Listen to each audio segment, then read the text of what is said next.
Everybody, welcome. I trust that the audio quality is good. Let's get started right away. Dow Jones is up 1%, Nasdaq is up 2%, S&P 500 is up 1.7%, Russell 2000 is up 1.8%. 5-year Treasury yield, 10-year Treasury yield, 30-year are all down about 7, 8 basis points. This morning we got the durable goods orders for March jumped 9%. But durable goods ex transportation was flat. So that tells me, just corroborating information that some people accelerated their car purchases in March in advance of tariffs. And we're going to dig into that data. Initial claims came in about as expected at 222,000, slightly higher than the last week's 216,000, but far from recession levels. Continuing claims came in at 1.8 million, kind of gyrating between 1.8 1.9. No layoffs, no increase in layoffs, although I do see a bit of a tick up in early indications again. um, but not much, not much. So it's hard to say. Employment has a problem right now, so employment markets remain solid, which means that obviously we're not going to get a cut in May. I think that's pretty obvious, except for the people who are um, still kind of expecting the Fed to cut. If I look at the CME Fed Watch, there's still a 5% probability of a rate cut on May 7th. And if I look at June 18 is the next meeting. The probability of a rate cut is now at 65%. So the market is still expecting a rate cut in June. But I don't know if that's going to happen. I think it might not happen. I think let's put that to, it's more likely than not that we won't get a rate cut even in June. So um, it's interesting that the market is so hold up on that.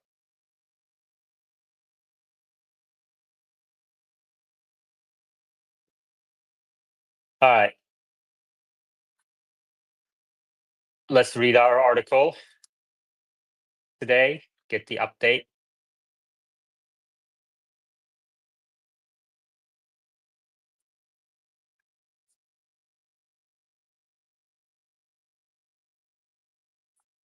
Wall Street turns higher on earnings, signs of softer U.S. tariff stance. Wall Street's main indices jumped on Thursday as investors welcomed a handful of positive corporate earnings and signs that the U.S. was open to de escalating its trade war with China. Software firm ServiceNow and toy maker Hasbro topped the S&P 500, rising 15% and 16% respectively, after both companies reported better than expected quarterly results. ServiceNow lifted the information technology sector 3%, while megacap stocks further added to tech gains. About 74% of 157 companies in the S&P 500 that have reported first quarter earnings to date have exceeded analyst expectations, even amid tariff uncertainty, as per data compiled by LSG. Man, like Reuters is usually factually correct, which is actually rare to find in these financial related articles.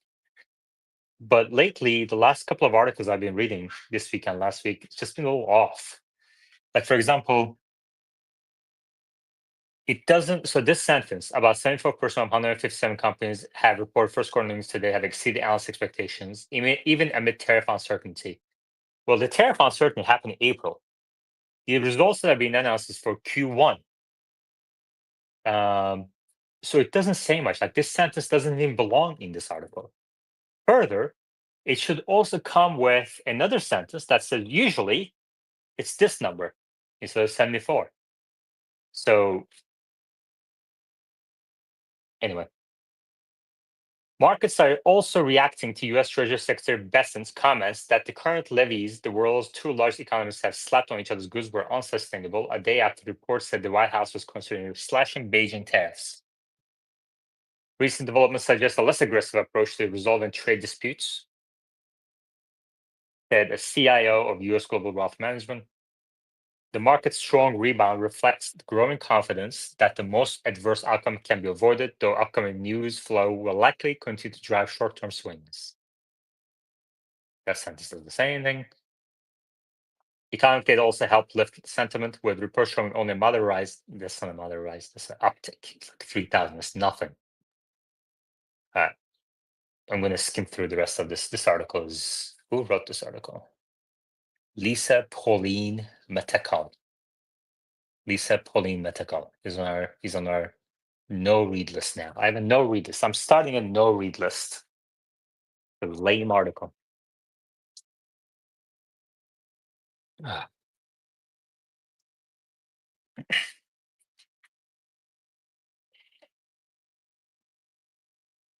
Changing headlines, volatile environment, three major indices, numerous companies. Procter & Gamble fell 5% after cutting its annual profit forecast, while Alaska Airlines slumped 10% after it, along with several other airlines, withdrew financial forecasts. Okay. Alphabet rose 2% out of those results. Yeah, we have Google announcing results today. So let's keep that on our radar. Advancing issues outnumbered decliners by 5-1 in NYSE, 2.5-1 in NASDAQ. That's interesting divergence. Okay, Lisa.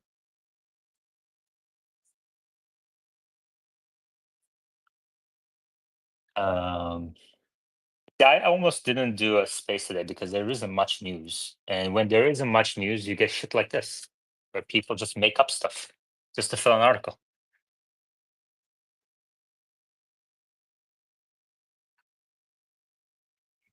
Let's switch to Tesla.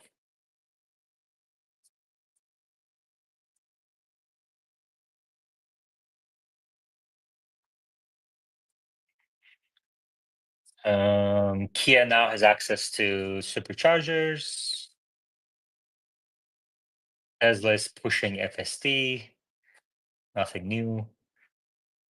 Tesla is pushing Model 3, made in America, $299 a month with 1,000 down. So Tesla pushing leases is a really major development, I think, that happened last year after Elon was against building out a leasing business for a decade, really. But I guess throughout the last 2 years or so, we've seen an increasing number of signs that Tesla is becoming just another automaker. Tesla has given up on its ideals after it's lost its CEO to other endeavors, and it's just become another automaker. And I think eventually the company will start trading like any other automaker at those PE multiples. So the automotive business is basically worthless right now. And on the energy, I listened to the earnings call finally this morning. On energy, I think the CFO's comments around tariffs becoming material for Tesla Energy, which is exactly what I said when tariff war escalated in the first half of April. Tesla Energy imports all of its batteries from China, and the CFO said, "Yeah, we're working out towards building some supply chain in other non-tariff countries, but it's going to take time. Um, they're going to start doing LFPs in-house in US, but that's going to take time." And then some of the comments around North America supply chains, well, these still are subject to Canada-Mexico tariffs. So I think the investors are completely ignoring some of these comments that came around from the call. And I think the CFO reflected a bit more of a cautious approach to tariffs. And if you look at the rest of his comments, he's obviously a Tesla employee, a Tesla shareholder, and he still has an optimism bias. I mean, every single person on that call has an optimism bias, which, by the way, another interesting fact here is I think there's like 10 plus people on that call, um, which is also interesting. Um,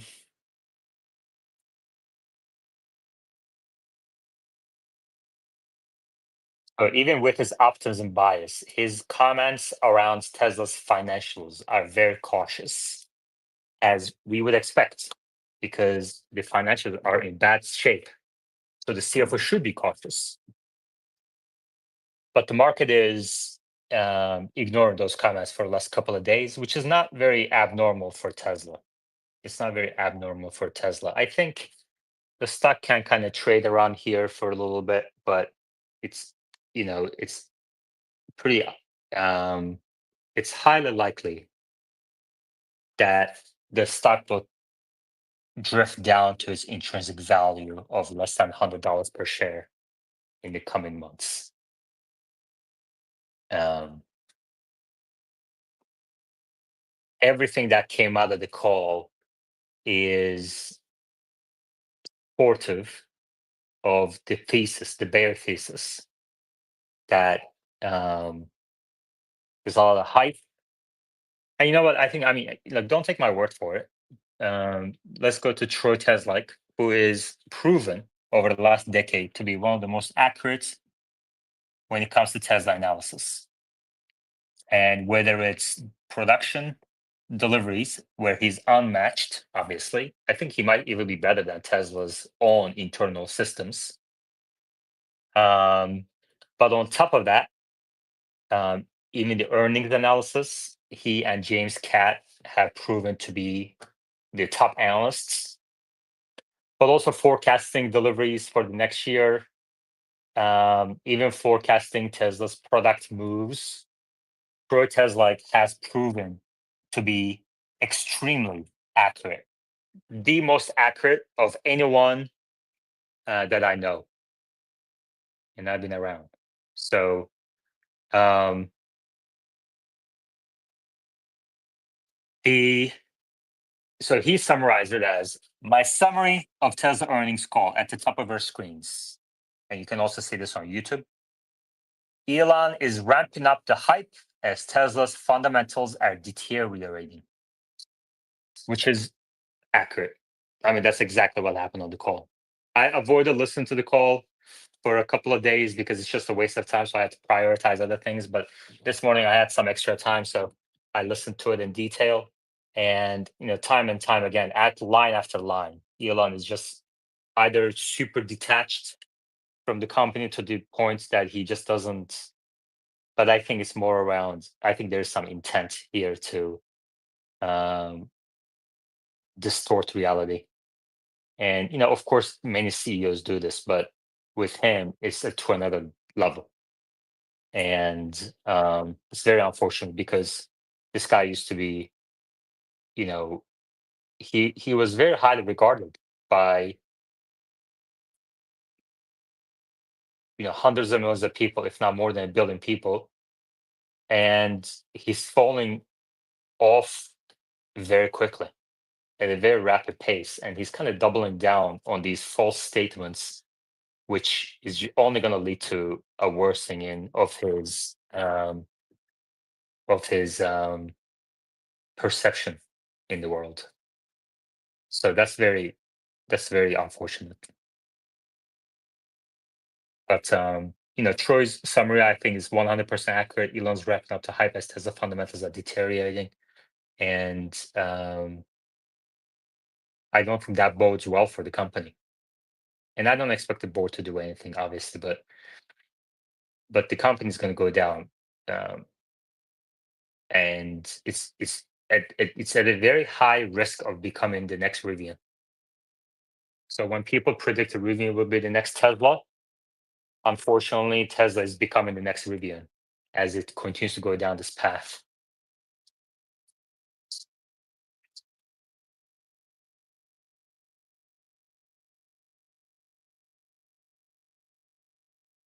Tesla is the next Rivian.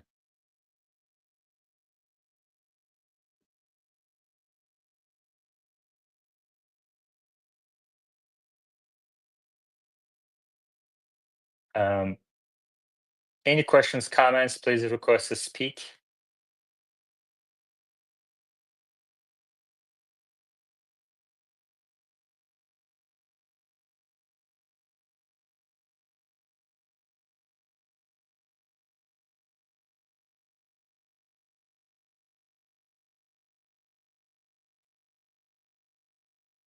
Uta. Let's see what he has to say here.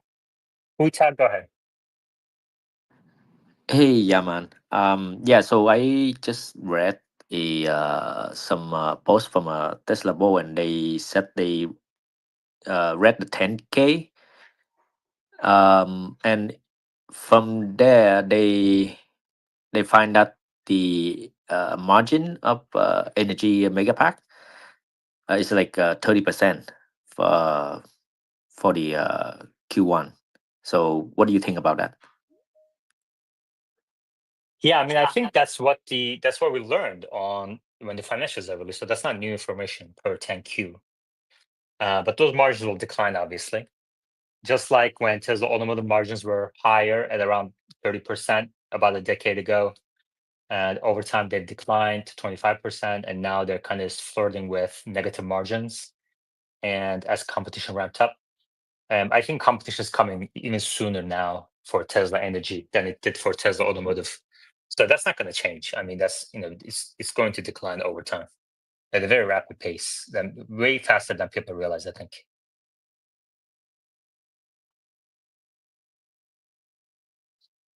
Even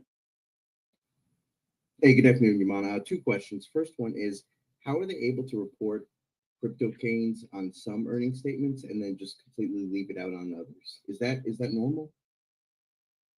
sorry, say it again. They didn't make any mention of the status of their crypto holdings in this latest call. I was wondering how they determine when they are going to report that and when they're not. When I think, I mean, first of all, on earnings calls and earnings releases, and like the bar is extremely low. Are you talking about the 10Q or the earnings day?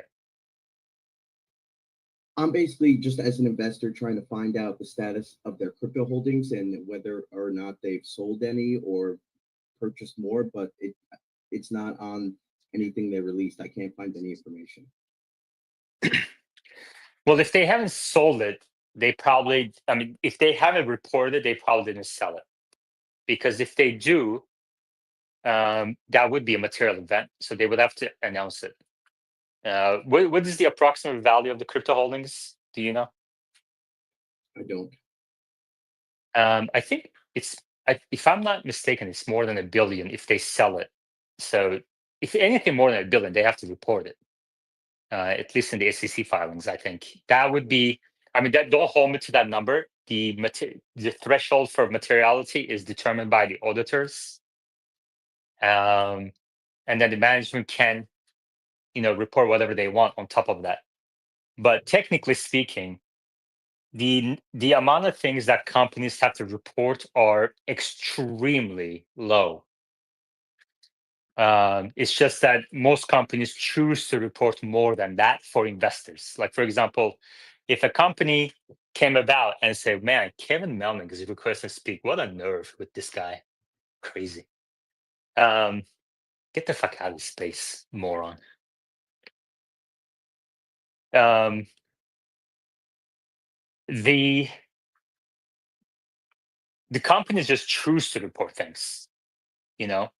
Like I think technically they're not even supposed to. They're not even requested to report a cash flow statements. If I remember correctly from like when I studied for the CPA exam. Um, like Okay, I mean that answers the question then. some companies don't report, like they don't have to have earnings calls. They don't have to. I don't think they have to release quarterly earnings. Um, like these quarterly reports aren't audited anyway. I think the auditor just kind of reviews them, which is a kind of like 10 times lower amount of work for the auditors. I think it's really just the annual SEC 10K filings are probably the most comprehensive source of information.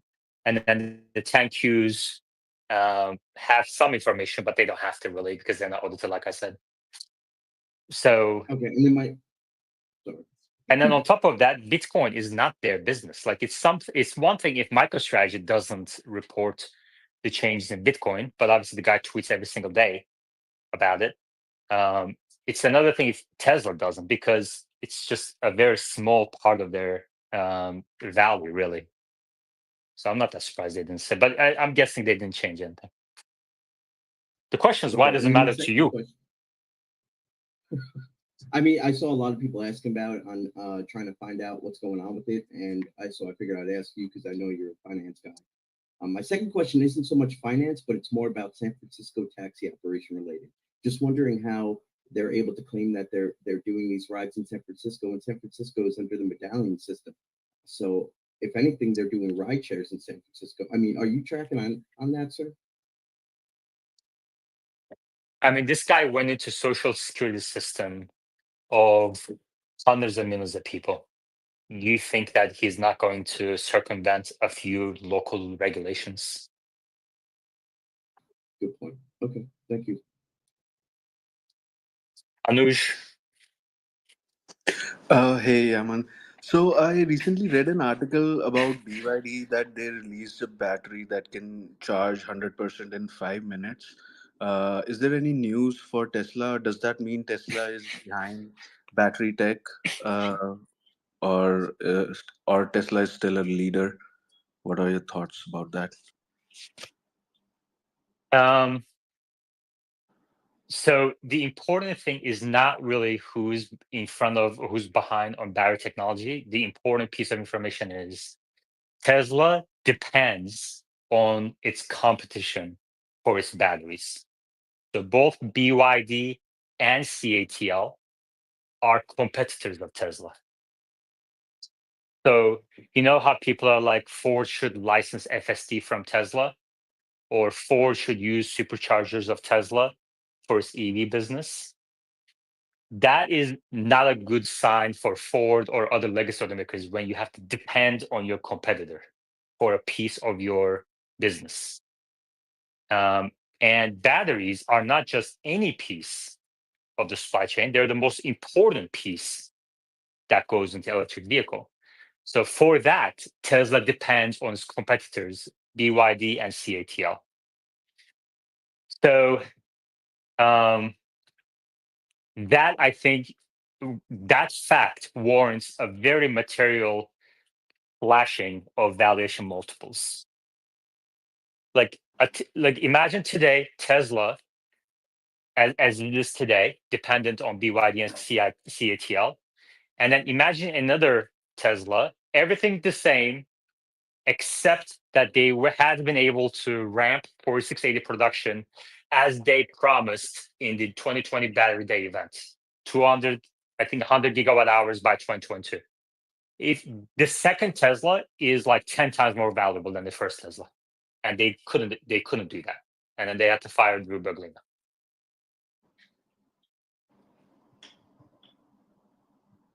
So eventually, Tesla is gonna have a similar battery to BYD if they can claim to have that kind of tech. I mean, yeah, eventually maybe, but that's not a company. Like even if that was the case, what I'm trying to say is that even if that's the case, eventually BYD started selling these batteries to Tesla, and the Model 3, for example, is able to charge 5%, etc.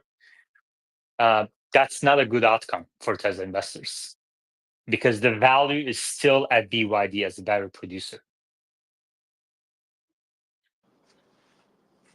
I see. Like look at what NVIDIA and the relation between NVIDIA and TSMC.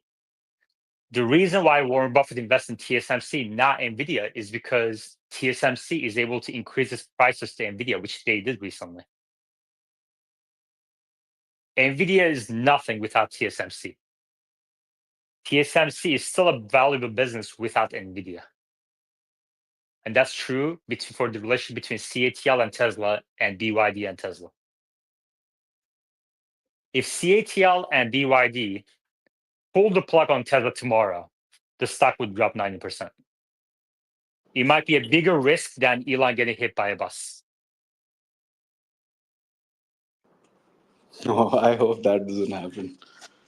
Yeah, but is hope hope is not a strategy, right? So I mean, this is a risk obviously that Tesla bias and influencers don't talk about, but it is what it is. Steven?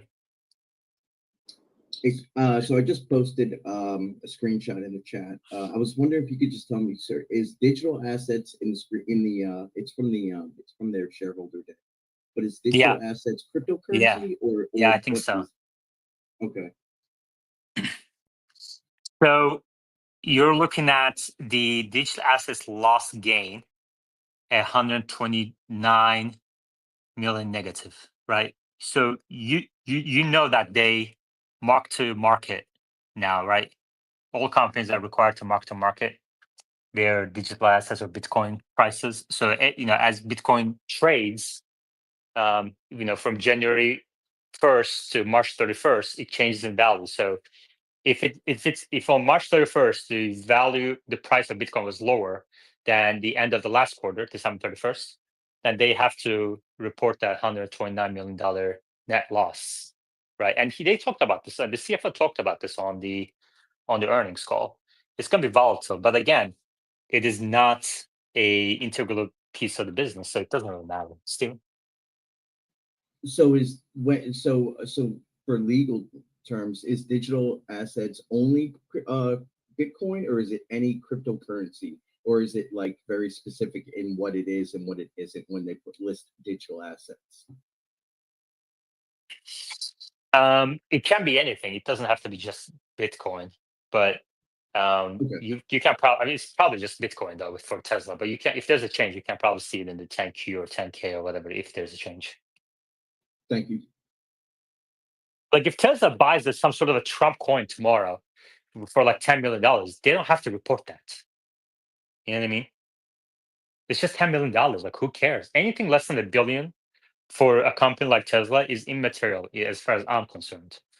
I suspect, though, the auditors would probably place that threshold, material threshold, at a lower price, especially given that Tesla's margins have declined. So the profit numbers have declined. So it can be like the threshold materiality can be a percentage of profits, it can be a percentage of revenue, it can be a percentage of total assets, or depending on the sub account that you're auditing, it can be a percentage of, like, for example, if you're just auditing AR, maybe they're not auditing accounts that have ARs of less than like $100. You know what I mean?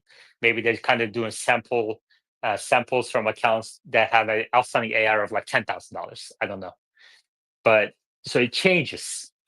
But the company is worth several hundreds of billions of dollars, almost $1 trillion, right? Um, who cares if something changed for $10 million? Like if the auditors had to do that, their fees would be like, you know, $100 million a year, not $10 million a year. And it's unrealistic to kind of have that kind of audit for every company in the world.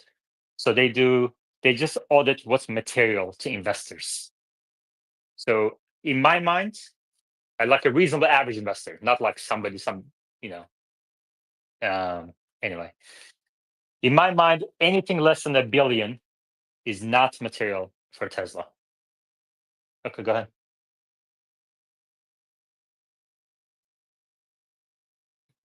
Was that for me, sir? Yeah. Oh, so my last question is with the call or with the data that they have in the shareholder deck, what stands out the most to you as like possibly fraudulent, or hey, this doesn't make much sense? Like with your background, with your expertise, what's really screaming like this doesn't make any sense? I don't think like I never really look at um Tesla for like I don't think there's anything fraudulent about Tesla's financials. It's a very simple set of financials. It's a very simple company to analyze and audit in terms of financial statements. It's not like Solar City, where everything was extremely complicated, complex, and it's not like Enron, where everything kind of fed into each other and it was like hard to peel, or Lehman Brothers. It's not like this. It's a consumer products company that you can go out, see, touch, feel, try, drive, talk to customers. So I don't think there's any fraudulent. There might be some management estimates that may be on the aggressive side, but usually speaking, Tesla's management estimates in the past, when it comes to financial statements, have been on the pessimistic side, on the conservative side. Okay. I think that there is an overarching risk in financial statements of many companies, not just Tesla, that some of the depreciation assumptions for NVIDIA GPUs is on the too long side, so aggressive from a management perspective. So it might be overestimating earnings on the quarterly financials and um,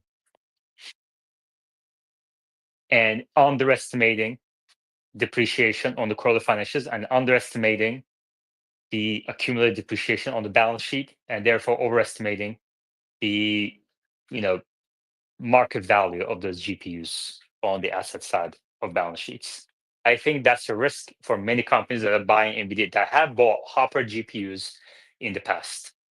It doesn't jive with what Jensen said on the update that he recently gave, the annual update that they give, and he said when Blackwell comes around, you're not going to be able to give these away, meaning they're worthless. Now, I don't think they're worthless.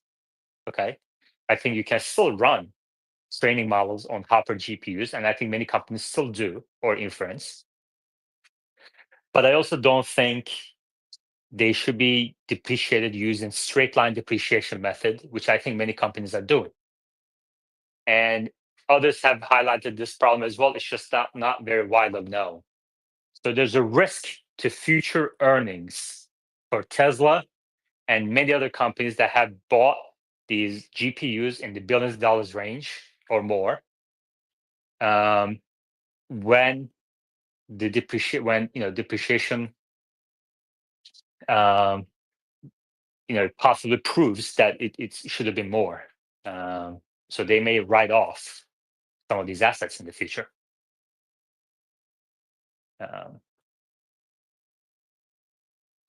But that's like, as an auditor, if you put your auditor hat on this thing, it's hard to argue against management on this front. Like if the manager says, yeah, we're going to depreciate in 5-7 years, you can't, as an auditor, you can't say like NVIDIA CEO said this, so you should write it off now, especially because this management is paying your fee. And if the balance is somewhere around hundreds of millions of dollars instead of billions of dollars for Tesla, in the case of Tesla, I don't think it would be a multiple $1 billion hit, but so I don't think the auditor will fight for this thing too much. It's just, as investors, when you're forecasting your earnings in the future, it's something to kind of keep in mind, I think. I think it's a bigger risk for Amazon, Google, and Microsoft, which have been buying these GPUs for tens of billions of dollars range. Okay, so just to take a step back, sir. You talk about Tesla not being a difficult company to audit. What adds to the level of complexity? Because I know I've seen the movie The Accountant when he's being interviewed originally, and they're explaining how difficult the books are and how they have all these different branches. So it seems like, I mean, could you explain like a company of Tesla, like what would add to complexity of auditing a company like Tesla? What would make it difficult? Would they have to have more government contracts, more lines of business? Or could you just elaborate on why it's simple to audit a company like Tesla? Because some people would say it's difficult. Not me, I don't know, but I mean, to me, it seems difficult because of all the different lines and all that stuff in the earnings. Well, the number of lines is not the problem. Okay, it's not really, the number of lines is not the determinant of complexity. Like, for example, if Tesla tomorrow says something like, we're going to sell, I don't know, we're going to sell, $10 billion. I don't know. This, like, it's really hard to kind of come up with an example for Tesla. Let's see. Sorry, if it's a tough question or what, I mean, not tough, but if I worded it incorrectly, I apologize. No, it's just that like it's such a simple business where you're kind of building cars and selling cars. Just the kind of just units of manufactured products that you keep, that's also like out and about. Like what made Solar City or Enron really, I mean, I'm not an expert in these things, but a bit more complicated to analyze, is that the financial structuring of the products sold, services provided wasn't very clear. There were a lot of sub businesses that we couldn't kind of look into, and they only rolled up to a greater balance sheet income statement, and we could only see it at that level. Like, for example, let's say, for example, that Tesla bought tens of billions, or had bought tens of billions of dollars of GPUs to train FSD. Okay. And there were some intercompany transactions between XAI and Tesla for that level, not just billions of dollars, but tens of billions of dollars of GPUs. And we didn't get any clarification from Elon or the companies that, XAI had to pay Tesla this much, or Tesla had to pay XAI for that much for the data used between intercompany transactions. That would be a red flag. Like, that is the case, I think, for Carvana, for example.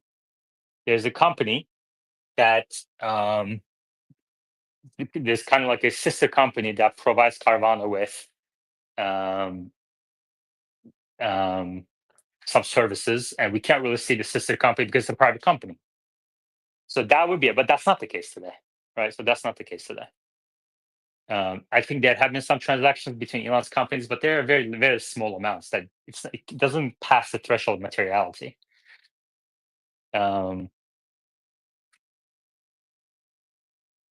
Or let's say Tesla was spending billions of dollars in developing Optimus. Okay. Which is not the case, right? They're not spending billions of dollars. I think this team is not very big. The product or the R&D expense, or the kind of like there's not much of a tooling expense going on, no equipment installed or anything like that. It's just a pilot line they have, I guess, which may or may not be operational today. But let's say, for example, they spend billions of dollars or tens of billions of dollars buying GPUs. I would want to look into how they're deciding between what is CapEx or R&D expense. What they're capitalizing or what they're expensing. I would want to look into that. And if that's not something that's shared by the company, then that would be a red flag in my mind. Did So you those see are maybe like, anything? go ahead. Did you see anything related to Optimus on shareholder deck that would indicate like a Well, I pullback mean, or anything? no, the R&D expense jumped, right? The R&D expense is running high, but they do have a lot of products in development, from Cybercab to some affordable models to Optimus, etc. So you would expect that. And yeah, I mean, it's just like I didn't see anything abnormal that kind of stood out. The only thing that you can point to as abnormal, the payments to suppliers slowed down quite a bit, but inventory jumped, so it's not that out of realm of possibility that they might be, maybe some importing some batteries ahead of these tariffs, that maybe the payments will go out later. So it's not that out of the ordinary. It can be explained very simply, And I'm not saying that is the case, but I'm saying I can definitely see that. That's probably the most likely scenario, that they probably just imported a bunch of batteries from China ahead of this tariff war, like many other companies did, and maybe the payments will go out next quarter. So, but it should be noted, as I did in one of my tweets after the financials came out, because free cash flow was positive, right? So if that's not the explanation, if they have inventory bulging because of some demand issue, and they're slowing down payments to suppliers intentionally to preserve cash, then that would be a red flag. And we don't really know which one it is. I'm just saying one is more likely than the other. But both are possible. So yeah, I've seen many arguments of Tesla's financials being cooked or this and that over the last decade from bears, but I've never um I've never kind of hang my hat on it or taken us. I mean, I've taken it seriously just to look into it a little bit, and I realized it just wasn't. There's a warranty expense argument here and there that pops up, and um, it's hard to drill down on it because we don't have general ledger level detail that the auditors can request and get if they want to. And obviously, this being a PwC, PricewaterhouseCoopers, probably the top one or top two accounting firm in the world. I'm sure they've done the work. They're not going to risk their reputation on stuff like this. And the fact is, Tesla hasn't really, like Ford has a reputation, or I've actually looked into this for an article a few years back. Ford especially has a reputation of recognizing these one-time massive warranty cost jumps because they're under accruing warranty expense, or they had in the past. And but Tesla doesn't have that, right? So, and these allegations have been made about Tesla for many years, by many people on many platforms, and it's never really materialized anything into anything important. So it's just allegations, and trying to think of other. I mean, the like for example, accounts receivable for Tesla is a very simple process. You know, it's not like they provide loans directly either. Um, the customer signs up, customer wires the money, then they take delivery, or maybe there's an issue in the wiring. If it's a Friday on a weekend, then they get the money on Monday. So it's a very, you know, it's a very simple transaction. That's why your days receivable outstanding is very low. Now that may change on the energy business, right? That may change on the energy business because as I understand it, they have completion. I forget the exact name of the term, but they have a kind of project. They recognize revenue over time as they complete some milestones on the project. So there is some management involvement in determining those milestones, in determining that when that milestone was completed. And we don't get to see that as outside investors. We don't get to see that. Those are internal processes, right? So if, let's say, I'm a crooked management and I'm trying to massage my earnings numbers for a given quarter, that could be one of the places I could look at. So the more management involved in determining those milestones, the riskier it is. Now, another example on the automotive side is FSD, deferred revenue, right? But I've argued in the past, and I think this is still the case, that Tesla could actually recognize all of the deferred revenue because it's not like they owe this money to people.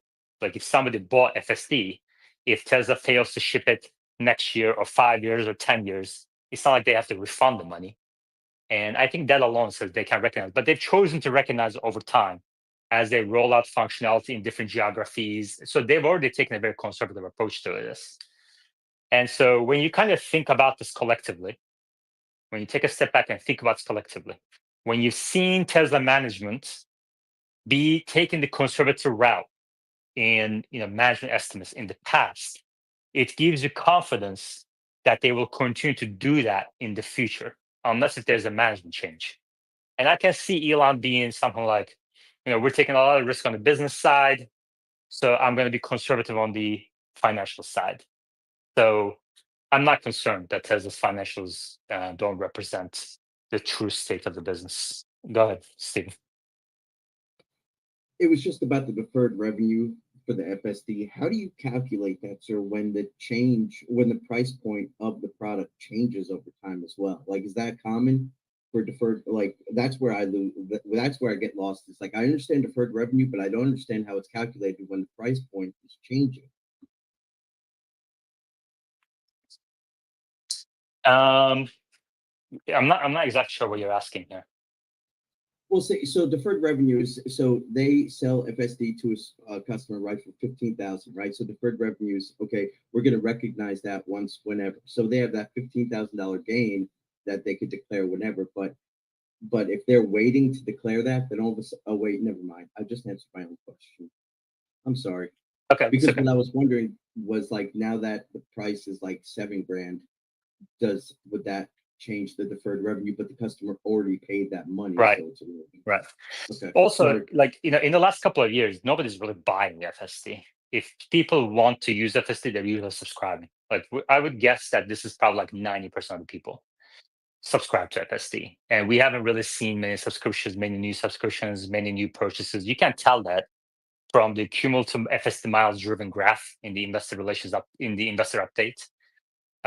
It's kind of increasing at the same rate. There's no kind of exponential increase in a straight line, and that's exactly what you would expect. The FSD is not usable today. It's just not doesn't add value to someone's life.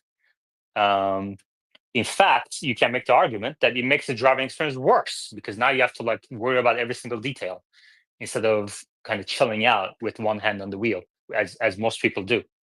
So you have to like look straight into the freaking road, and until that changes, which I think will change eventually, you know, I think they will eventually remove the eyes on requirements. Um, you know, and then after that, it's debatable what's going to happen to the FSD take rate, FSD usability, etc. But I just don't think it's going to happen before another 4 or 5 orders of magnitude improvement in FSD's performance, and we're just nowhere near that.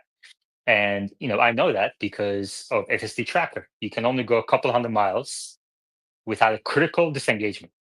And if you think about it, that's like every few days FSD trying to kill you, essentially. And so, like until that happens to like every few decades, they can't remove that. And maybe they can limit the kind of geography of it, like limit the domain of where FSD does better than other places. Like Elon talked about in Manhattan rain or blizzard or whatever versus Austin, Texas.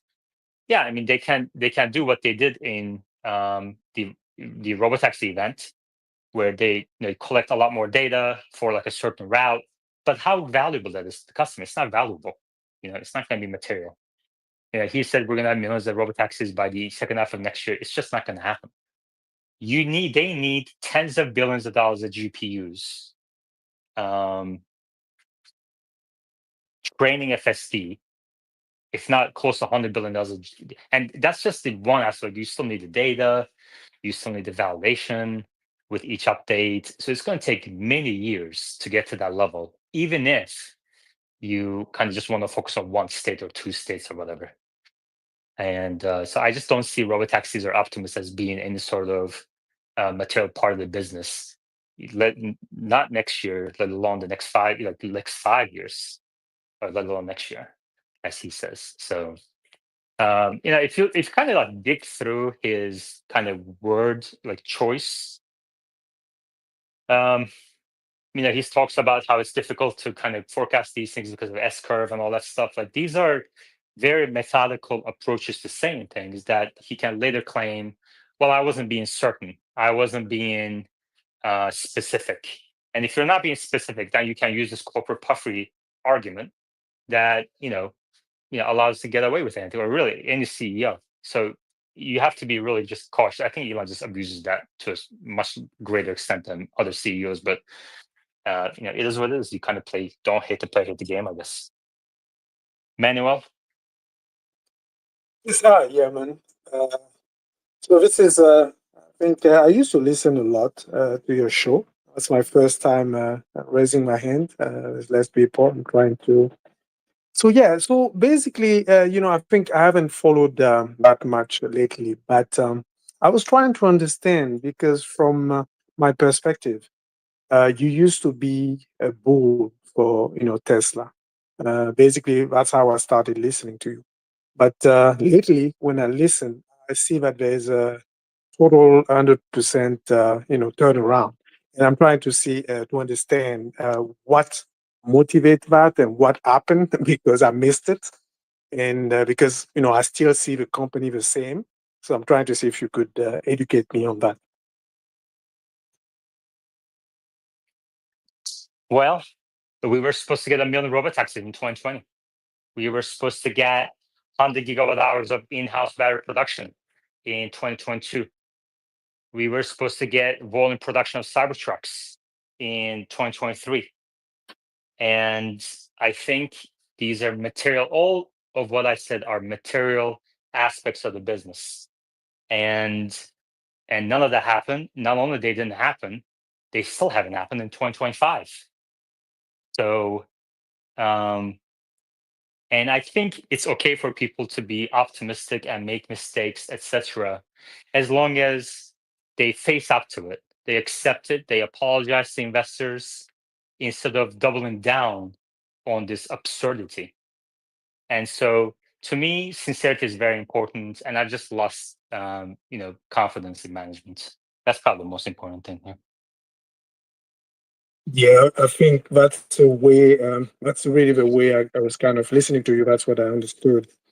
I just maybe want to rebut on that saying. I'm not an expert. I'm not a specialist, but I did listen to you guys a lot. You and some others that were on the call. But as an just a regular Joe user, I'm looking at, I'm hearing June, auto robotaxi in June. I did drive Tesla. I don't have a Tesla, but I did a lot of test drive, so I kind of see the technology. I really, I'm really able to see kind of a future, thinking that I don't see many people, other makers, automakers in the states, using that technology really, like the auto robot driving and everything, beside China. So I do think that Tesla definitely had a leg up on a lot of others company. And when they're telling me, John, you're right, maybe there was some myths, right? But it seems to me that we are definitely getting closer. We are closer than we were in 2020, 2022. So June is about a month or two away. So that might be that might be a big change. That's the way I kind of see it. But on top of that, I had another Well, another hold on question. 1 second. Before you Yeah. continue, let's kind of parse that down. So you said Okay. two things. Okay. You said in the US, right? Okay. Why are you only looking at US? This is a global company with global competition. Why are you limiting your understanding of a key technology and competitive landscape to just one market only? Well, And then I'm you doing. said, and then you said they're gonna start in June, on track for June. The only support you have is management statements from one person who has proven to be unreliable many times now. And you still choose to believe that statement. Why? Because I would say, because even though personally I started, I did some drive with FSD, and I got aware of that technology maybe in the last 2 years. What I understand is that many people that have been with this product longer than me recognize that there is an improvement. There is a material improvement from one version to another. So the latest version that we have, most people will tell you, you are right. Disengagement, critical disengagement is one of the, barometer, right? That's one of the gauge to you to say, okay, we are doing better, we are doing less. Mileage, right? 100 miles, is it 100 miles? Or are we getting to around the 10,000 mile, as Elon said? Which I agree, we are very far from it. But most people don't drive 200 miles a day. So if we only have one disengagement after, 100 miles, 150 miles, I think that works for a lot of people. If you are driving city mostly, for example, or whether you are driving outside of a city. So to me, that's progression. And if we are talking about, computer, neural ability, vision, and we are not talking about like Waymo is doing with, geofencing and things like that, that means like we are moving to a direction. We are definitely moving. So that's the first point I wanted to make. You mentioned, why are you only looking, why would you just, looking at the US versus other markets? Well, the US is still one of the biggest markets for auto. You know, I lived in different continents. I lived in Europe. I live here in America, in Africa. Um, China is huge. It's coming up. It's true, but due to the fact that China BYD cannot bring a car in America as easily, Tesla is the main player on that field. And Tesla was able to have a big factory in China and compete in that very competitive market. Not a lot of other US makers have been able to do that. So to me, that's like an edge for that company.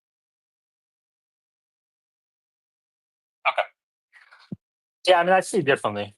I think even if Chinese automakers cannot come into US, the fact is China is a bigger market than US. And but more importantly, it shows that other automakers can do what Tesla has done and even better. Okay.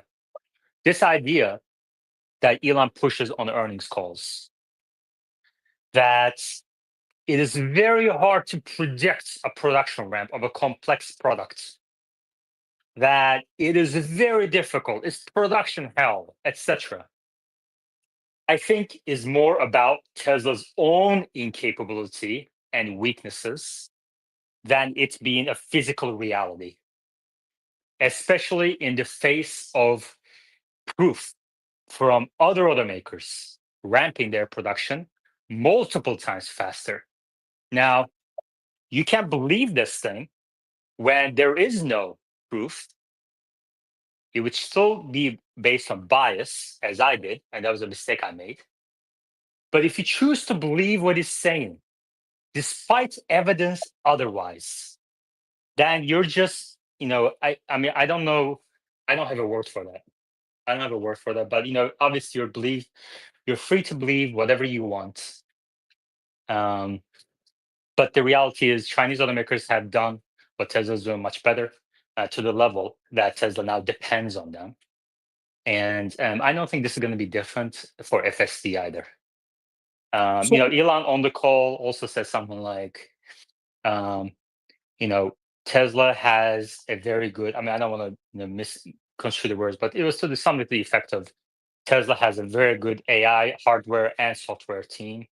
Well, so does Google. And the fact is, Google's hardware, both hardware and software teams on AI front are better than Tesla's. And there's a lot of evidence to that conclusion. And he's out there on these earnings calls repeating falsehoods time and time again, really hurting new investors in the company and contributing to the inefficiencies in the marketplace to benefit himself. To benefit himself. This is not about pushing the world's transition to sustainable energy. This is about his own pocket. Okay.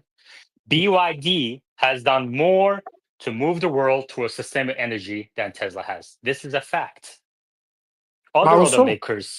automakers who even build hybrids much better, but sell in the tens of millions range, they've done more for sustainable energy than Tesla. But the fact remains that Elon has pocketed more money than Tesla has built in profits without um, without even just apologizing to investors for getting these things wrong, on which he raised money. So these are unethical. Like, I don't care if this is legal or illegal. He has access to the best lawyers in the world, and he can make this corporate puffery defense and everything. I don't care. It's not about that. If I'm choosing to put one more dollar in a company, I want to know that this is an ethical person, and the evidence suggests the opposite. Well, I mean, you just okay. I hear that argument. You just mentioned, I'm not a financial guy, but you just mentioned that in the financial way that Tesla has been holding his account and different lines and things like that, you mentioned that they were, conservative. That was to me like a compliment. You were saying, I don't really trust that because I've noticed following Tesla, you said that I'm quoting you, that they have been conservative. They have not always recognized the revenue that's going to come in, but they choose a conservative approach, which makes it believable that basically, you don't suspect that we'll see anything nefarious in the financial statement. That's one good point for them. So that's on that point. So to me, that makes me also, so I can understand what you're saying. We might disagree on that.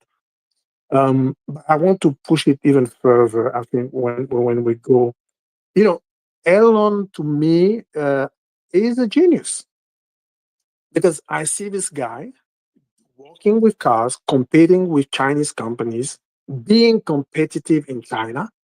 The new Model Y, from what we hear, is doing great. They're selling a lot of them. So to me, he's competitive in that market. And so that's one thing. We see other companies that they hold, Starlink. We see SpaceX, like coming back on Earth and being able to. So to me, that's what attracted me to that company and to that product. And the car is just one illustration of what the impact. So when you're telling me that BYD has more material impact on sustainability of energy, see, that's where I kind of differ because they go halfway to me. You know, when Toyota started doing the Prius, right, which was a hybrid model, right, hybrid engine with oil and electric. Well, it's halfway, and that was what 15, 20 years ago. And BYD is still producing this kind of hybrid engine in big numbers with with the size that they have. Why don't they do the whole transition? Why are they still halfway trying to sell 100% electric, hybrid models? So I don't understand. Where I appreciate that Tesla is going all the way, fully electric engine, trying to create also sustainable, the chain, right? Getting the lithium, maybe in America, in the American continent. To me, that all of these is the impact that I see. And Elon talking about something that's kind of talking about sustainable wealth. What is it that he's saying? Sustainable, economy.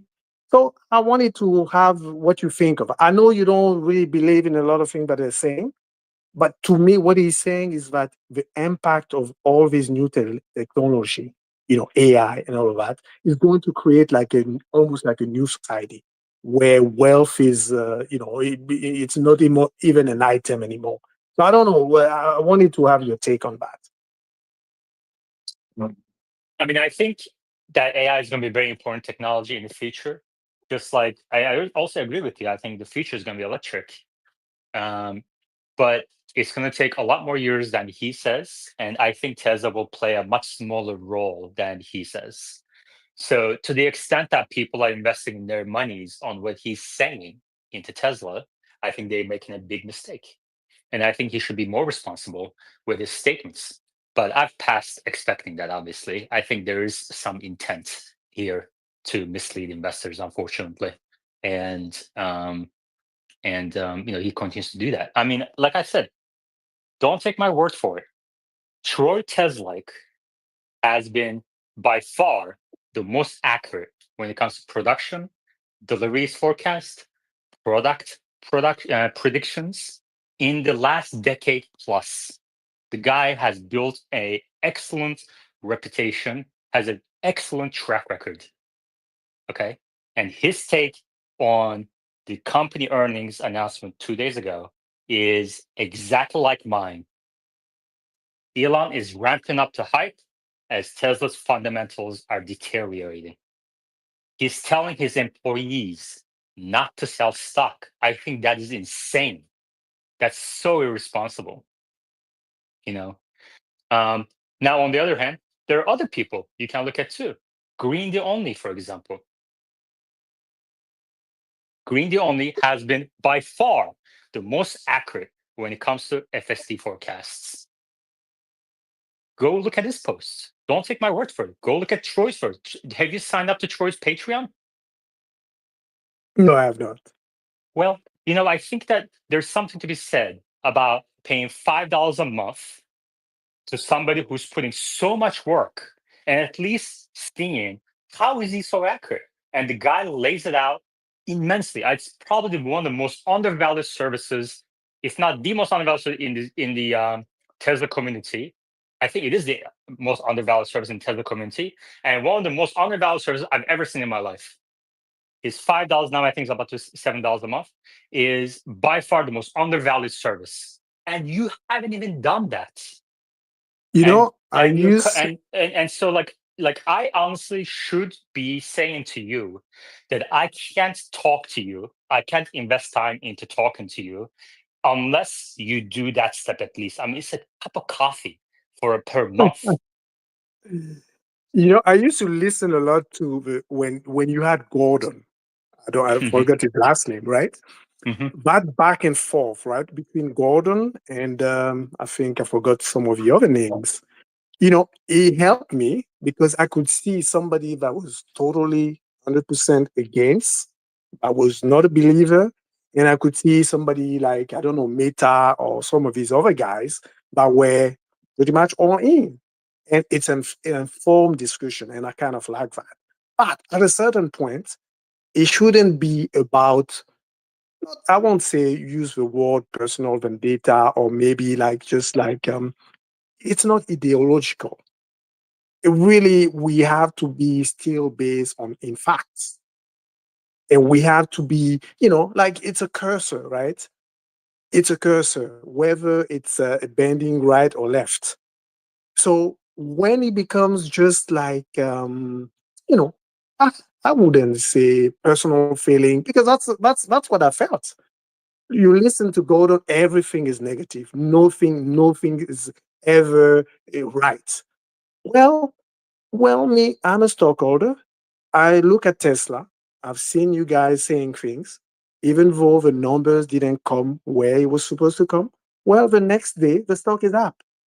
So I won't say it's manipulation. To me, there's a value there. And that's what I'm looking for.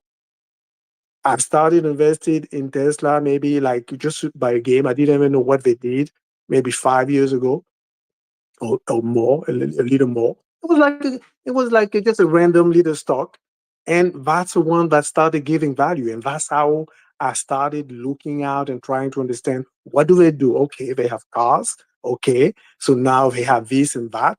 So that's what I think, and that's where Elon Okay. got it. Is there a question? No, I was just making that commentary, but Okay. I I appreciate mean, you took like the there's time. when someone says something like, I listened to you guys, all the negatives. First of all, just 5 minutes ago, you admitted that I said positive things about the Tesla's financials. You did. Um, and then you're saying, but I look at the stock and the next day it's up, etc. Like I can't really debate these daily stock price conversations, and it's not what I'm here for. And I hope I answered most of your questions, but I'm going to move on. Thank you, Manuel. You did. I appreciate it. Thank you. Okay, thank you. All right, let's see what else is new.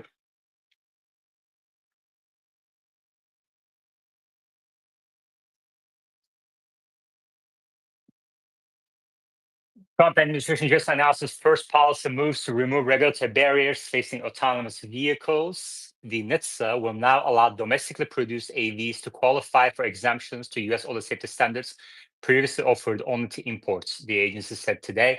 NHTSA also will continue to require car makers and other companies to report crashes involving self-driving systems while loosening some reporting requirements. Yeah, okay. I mean, I don't think the limitation to millions of robotaxis is regulatory, as Elon says. I think the technology is just not there. And it's not going to be there for the next 5 years. Let's see what else.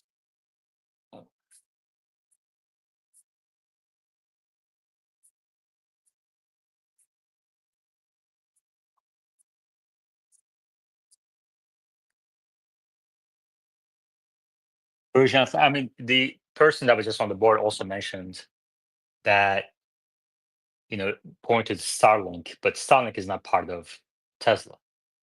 And XAI is not part of Tesla. And if I'm a Tesla investor, I would be concerned about how much money or how much ownership Tesla has in other companies like SpaceX and XAI. And I wouldn't be surprised that he's spending more time in those companies than Tesla. I think the fact is, even if Tesla goes to zero today, Elon is still the richest person on earth, should be concerning to Tesla investors. Nissan sees a record net loss of up to $5 billion for the financial year that ended in March, it said on Thursday, due to impairment charges as the struggling automaker restructures.